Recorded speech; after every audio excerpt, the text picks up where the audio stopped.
Very pleased to have with us in the mothership this afternoon, just outside of Washington, D.C., our friend Julie Gunlock from the Independent Women's Forum. How are you, Julie? I'm doing well. Thanks for having me. Absolutely. So, writing at National Review, Bloomberg's last stand, you say that former Mayor Michael Bloomberg's massively inflated ego isn't the only thing he has in common with George Armstrong Custer. Boy, you want to talk about a strong lead, Julie Gunlock. Thank you.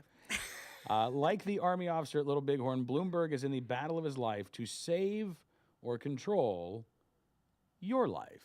That's right. And, you know, look, some might say, Michael Bloomberg might say, it's preposterous. But in fact, no, he said himself, I mean, he sees this as a crusade to make our lives better. He wants to save us from ourselves. Yeah. And he thinks that given free choice, people make the wrong choice. So he wants to limit those choices. And he said this, he's publicly said this, that he wants to force, he doesn't, he says, look, you can, I might be limiting the size of the soda you can drink, but you can purchase more than one.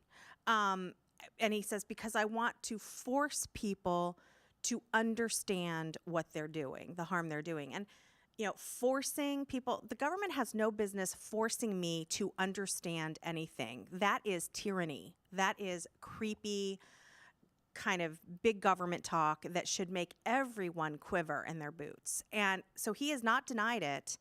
And this soda ban was struck down last year by a Supreme Court justice so definitively. This justice said it is a terrible law, it's capricious, it's arbitrary, it'll be hard to enforce, certain businesses will be punished while other businesses won't be. It's not going to in any way reduce obesity. There's no scientific evidence that says these kinds of measures do reduce obesity. And so the judge struck it down. And the minute that law was struck down, Bloomberg came out and said he was vowing to fight on. And he said, because I need to save your children. I need to save you, and I need to save your children. That's just, that is sort of more of this sort of creepy behavior out of Bloomberg. And this represents, as I said in the piece, sort of his last stand to get this soda ban passed. Because, and here's the thing, it's both Bloomberg's last stand and it's Bloomberg's first step. Because look, nobody. I mean, I don't think anybody is really plausibly going to make the argument that, look, if we simply limit the size of the soda that you drink at movie theaters and sporting events and things like that, but we don't touch the big gulps, we don't touch the Starbucks coffee drinks, we don't touch milkshakes, the 44-ounce milkshake, right. That we're going to be able to reduce obesity. We're going to stop here. No, in fact, as you point out, Chief Judge Jonathan Lippman asked, where do you draw the line? Where do we say it's okay, as opposed to banning hamburgers or frankfurters, right, or whatever it might be? And the answer is they draw the line. They draw the line, exactly. Or they would say no. We'll draw the line wherever we see fit, right, and wherever we think we can get away with without public outrage manifesting itself to the extent that we fail. And so today it's the 44-ounce sodas in these establishments. Next year, maybe Starbucks gets, maybe next year 7-Eleven gets included. Year after that, Starbucks gets included. But what nobody's asking is, where would they be satisfied? There is no What would be the people. point where they say, no, yeah. None? Yeah. And what people need to also realize is it goes way beyond food. I mean, what types of sexual behaviors are too risky? What kind of recreational behaviors are too risky? What kind of other behaviors? What kind of speech? What kind of other things are you doing that are deemed too risky? I mean, we've seen this with Bloomberg. He clearly thinks that the right to bear arms is too risky. He thinks that putting salt on your food is too risky. He thinks that occasionally enjoying a donut or fried chicken is too risky. He thinks that giving food to homeless shelters is too risky. This man, there are no limits. He has a vision of the way that people should live.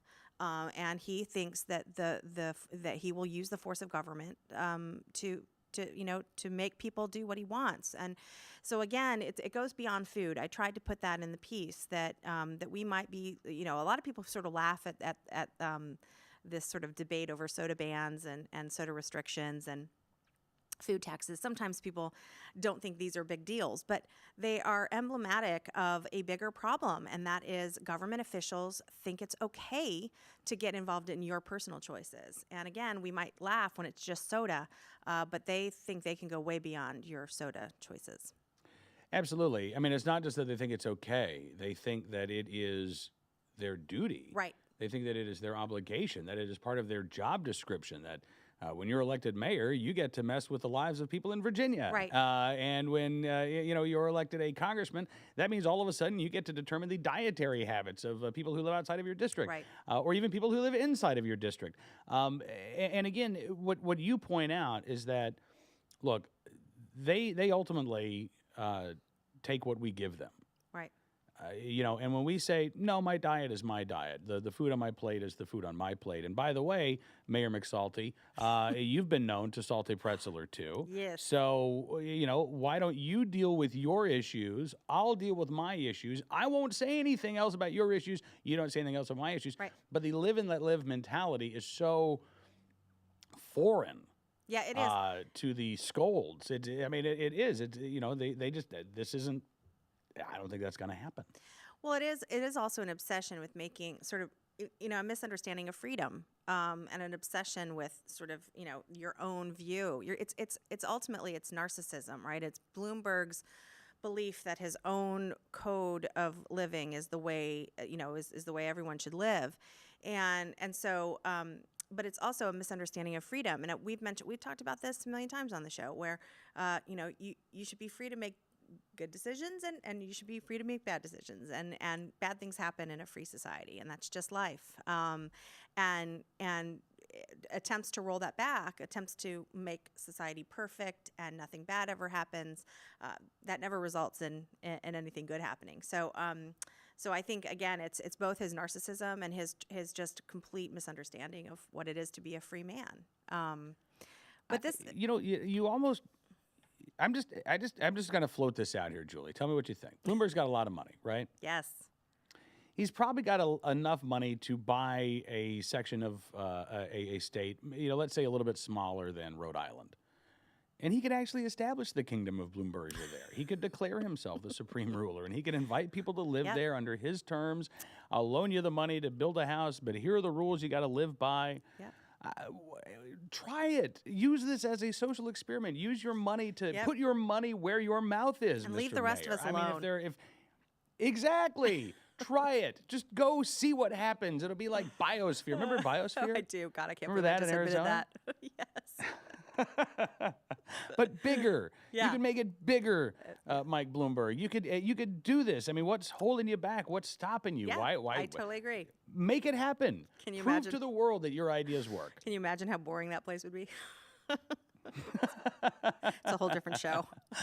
That would make Please pass the that would glue. make a really interesting sort of novel. Someone should write that. What Bloomberg's world would actually look like. It's a horror film or horror novel. Bloomtopia.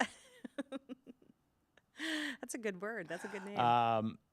It is, isn't it? Yeah. All right. Maybe you can collaborate since your book is out now, The Culture of Alarmism. Maybe you and I can co-write this. Right. book. That sounds good. That sounds good. All But right. this. Listen, before we run out of time, Yeah. go ahead. Finish your thought. Well, no, I was just going to say this leads perfectly into the other subject we were going to discuss, which was the cheese issue. Are we going to talk about that? Yes, we are. We are going to talk about the cheese issue. Cheese Underground reporting, which is where I get all my cheese-related news, by the way.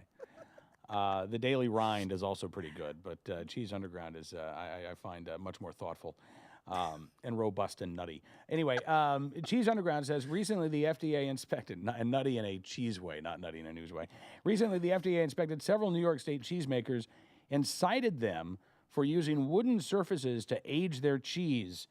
The New York State Department of Agriculture and Markets Division of Milk Control and Dairy Services has allowed this practice, like most every other state in the United States, including Wisconsin, and they reached out to the FDA for clarification on the issue. So the New York State Department of Agriculture was the one that said, hey, why are you guys citing dairies for putting their cheese on wood? Yeah. A response was provided by Monica Metz, branch chief of FDA Center for Food Safety and Applied cheese hater. Nutrition's Dairy and Egg Branch. And she's here. She says that it's considered unsanitary and a violation of the current good manufacturing practice regulations. There it is. They're A looking out for portion you. of which says microbial pathogens can be controlled if food facilities engage in good manufacturing practice. Proper cleaning and sanitation of equipment and facilities are absolutely necessary to ensure that pathogens do not find niches to reside and proliferate. Those pathogens the use are what of wooden makes shelves, rough or otherwise, for cheese ripening does not conform to blah, blah, blah. Anyway, yes. those microbial pathogens are what make cheese taste so good. But that's okay. That's beside the point. So at the here's the FDA. deal. Apparently, artisan cheesemakers are not allowed to use wooden boards to age their cheese. Cheese that is made overseas that is aged on boards, because the European Union allows this, because this is how cheese has been aged for That's thousands right. of years. And they do it so well. Yeah. Right? And so this cheese will not be allowed into the United States now. Oh, I did. so, I missed that Yeah, part. Yeah. We have to be saved, Julie. There's no partial saving. We have Wow. to be saved from the great cheese menace. There are a few things that make me want to Yeah. move to Europe, but that makes me want to move to Europe Nah. So, now. Yeah. so I mean, here's the this thing. is- When you and I were talking, when you and I were talking about this before the tape started rolling, you brought up a couple of names like Michael Pollan. Yeah. And a couple of the other foodies who actually are saying, hey, we need more government intervention in our Bittman, lives in yeah. order for us all to eat Yeah. better. Marion Nessel, Mark Bittman, Michael Pollan, all these much loved food writers and, praised nutritionists. They say things like, we need more regulations. We need to, Americans, we need certain things taxed. Food taxed, certain foods banned. We need, we need certain regulations on certain industries. I mean, they constantly call for more and more and more government over food. And yeah, this is what you get, right? When you invite the government in, this is the kind of ridiculous regulations you get, which what should make any foodie or any food writer, when they read some sort of absurd suggestion that now wooden boards aren't going to be allowed, or artisanal cheesemakers are going to go out of business in the United States, and we'll lose all of these wonderful cheeses we get from Europe because some nitwit at the FDA doesn't understand how cheeses are made. But again, when you empower government agencies with this authority to make these arbitrary, ridiculous rules like this, when you empower them, this is what you get.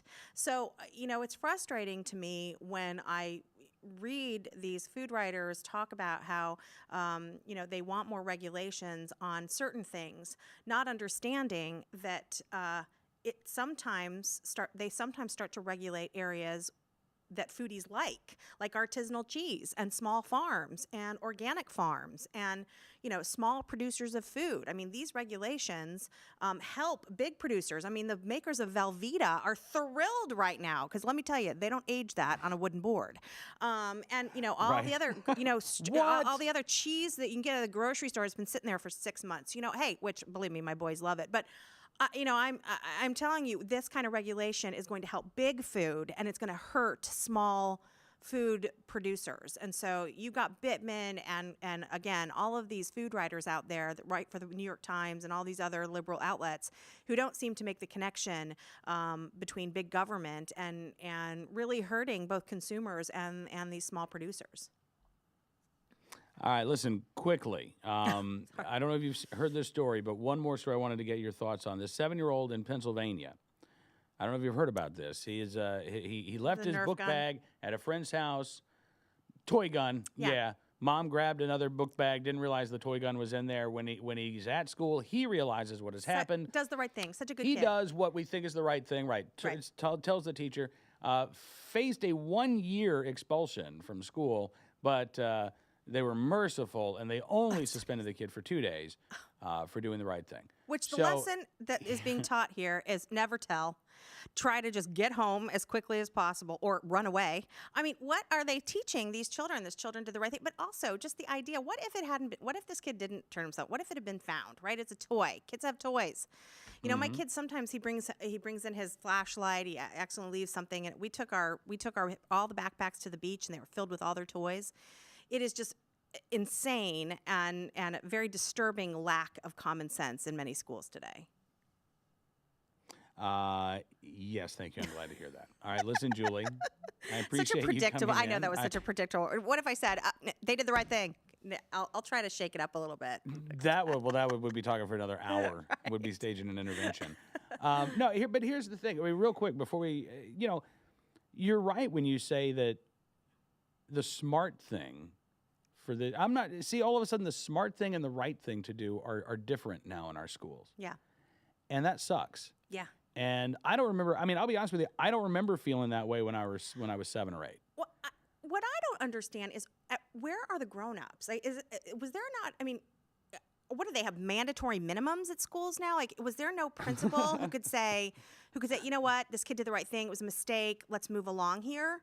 I mean, where are the rational human beings that say the 7-year-old might have a Nerf gun at home? I mean, it's absolutely insane that nobody puts the brakes on and says, I think we're overreacting. That's what shocks me. Absolutely. Well, absolutely, because, again, I mean, what would have happened, I think, until very recently was the teacher would have said, here, thanks for turning it in. Yeah. You can have it back at the end of the day, or you can have it back at the end of school year, which was yesterday. Right. And then that would have been it. That would have been the end of the story. Right. All of a sudden now this turns into a huge deal when it didn't have to be a huge deal. Again, Right. all right. I'm with you. I'm glad to know that. What's that? Oh, we agree on this. I mean, I totally agree that it's just really ultimately, it's very unfortunate for this child too. To sort of have to go through this and be punished for doing the right thing. All right, listen, Julie, we got to run, but thank you so much for coming on the program, and we'll see you soon. Yep, thanks for having me. Julie Gunlock joins from the Independent Women's Forum here on NRA News Cam and Company.